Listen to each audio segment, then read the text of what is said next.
Hello. Today something different. I found another online deal that I couldn't say no. So 42 has to wait a little.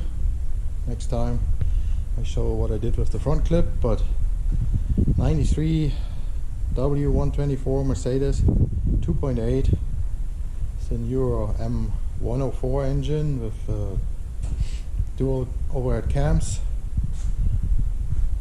They all have problems with the head gasket. I made one mistake. I bought the car.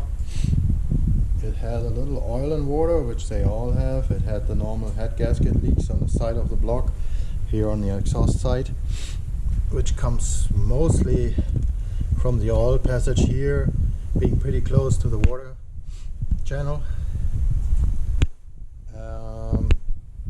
So I expected it to be a head gasket, but once I took it apart, I couldn't see a real area where the oil passed in the gasket, so I got a little curious and took the oil cooler out, which is kind of an ordeal because for that the water pump has to come out and the manifold or the throttle body that's mounted to the block has to come off.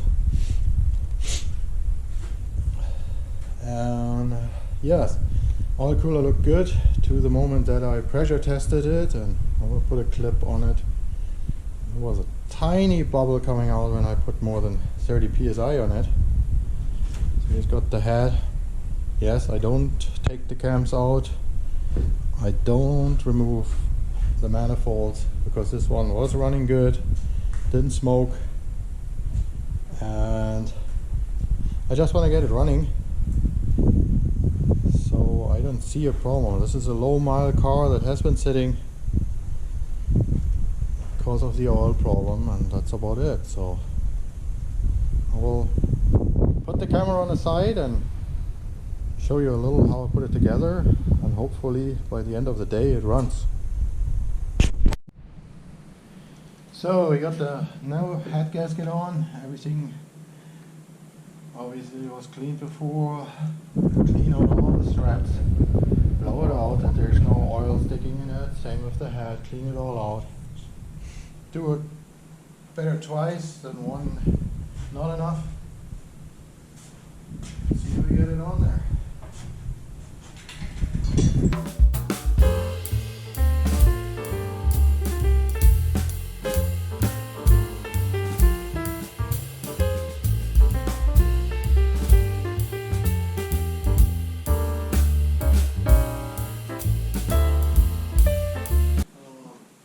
Story on the 93 Mercedes W124.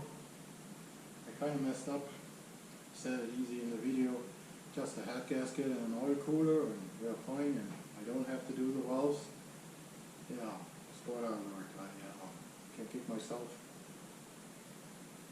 Car ran good one day, next morning I want to start it up and lift are ticking and valves are stuck. So I never seen that before. Well, took the head off and all the valves were gummed up. I don't know what it comes from.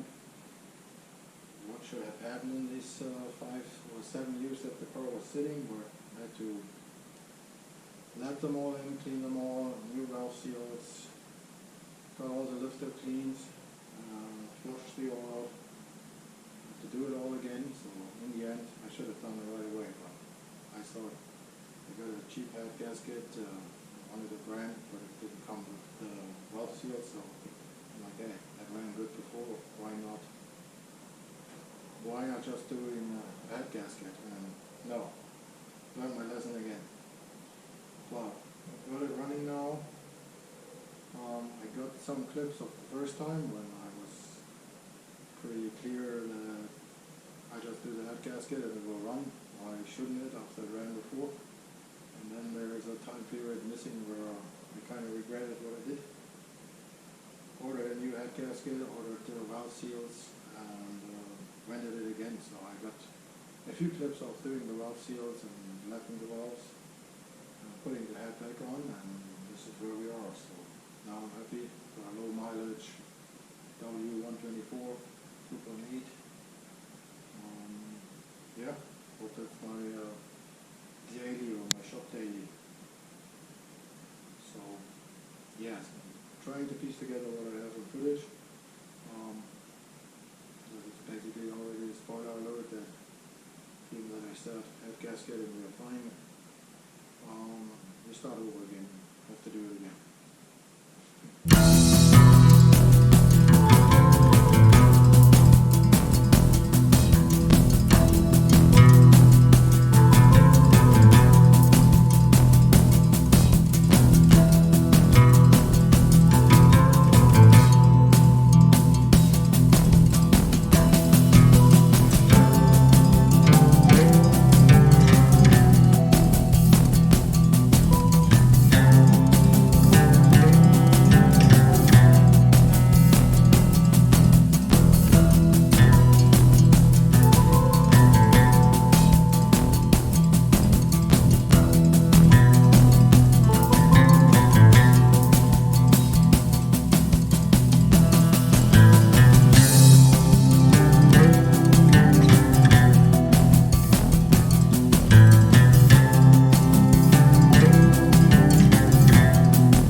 pin that goes into the front on the driver's side timing chain guide. Right now we install it a little, not fully, whatever the word is. Today is not my day. So we install it a little to keep the guide in place so that we can put the chain on, that we are right on which tools they are, that the timing is right. Some ask how I get it out. There is a slide hammer that you put in and you can slide it out, or if you don't have it, 6mm screw with a washer, a few nuts that are big enough that they fit on the outside of the sleeve, and you just tighten the screw off, up, tighten the screw, and the pin will slowly come out. So this is like the cheap version of a puller. That makes sense. And then when you put the pin in, the same, you use an old 6mm bolt, nothing from the engine, and you can hammer it in with a bolt. Don't hammer on the pin, the next mechanic will hate you. So that's how I do it. If you have the slide hammer with the extension and you have enough room in front, that's fine. I have the radiator out because I wanted to flush the whole coolant system and makes working easier, but this is another version how to do it. So I see a lot of mistakes on the timing chain tensioner, and it's totally okay to just unscrew it in one piece, but never install it how you took it out. The problem on this is these are oil activated timing chain tensioners, but for cold start or when your engine is sitting along,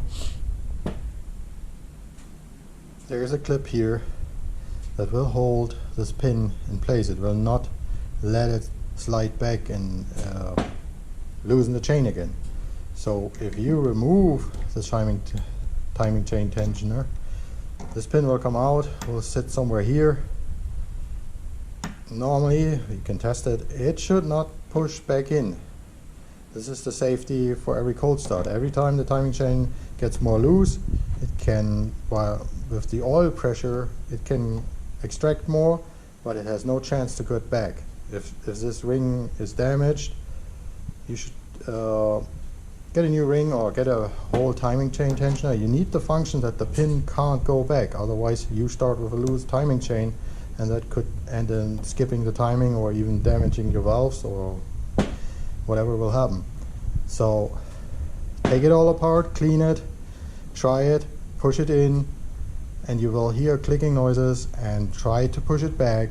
If you can't, then your tensioner is good. But for installing it now, you just put the outer sleeve in, tighten it, push this in till it touches the tensioner arm, then you install your spring, then you install the rear cap, torque it down, and you're good. So you already have a preset of the timing chain just by the spring, and once the engine starts the first time and builds up oil pressure, this pin will get pushed as far as it can via oil pressure and tighten the tension or tighten the chain, and it will stay there. It can't go back. It never can loosen again if this tension is okay. So never take it out because you won't see that this pin came out more, and then try to force it in because this pin can't go back, so you over tighten the chain.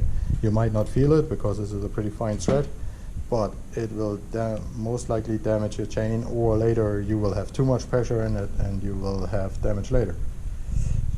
That's one mistake I see often, because you don't think about this safety ring that basically always keeps the tension even if you have no oil pressure.